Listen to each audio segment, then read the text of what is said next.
Santa Cecilia Coral is a community-based choral group composed of individuals coming from different walks of life and generations, united with the same passion for music and singing.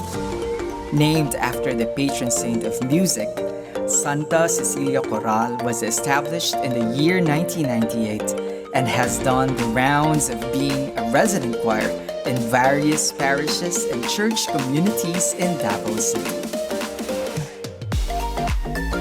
At present, they are a resident choir of Robinson's Ariza in the San Pedro Cathedral Parish. Brothers and sisters, the Santa Cecilia Coral.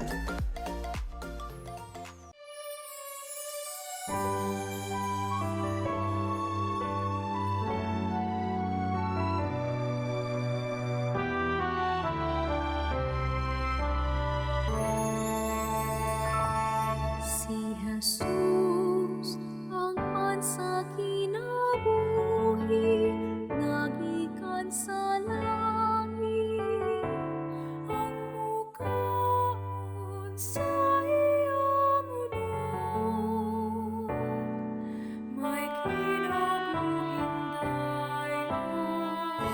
Si Jesus ang atong kabanhawan, atong kaluwasan, ang uminom sa iyang dugo.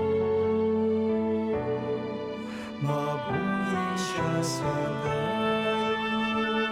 Mag-awit ka, maglipay, maghipusa, sa pagsa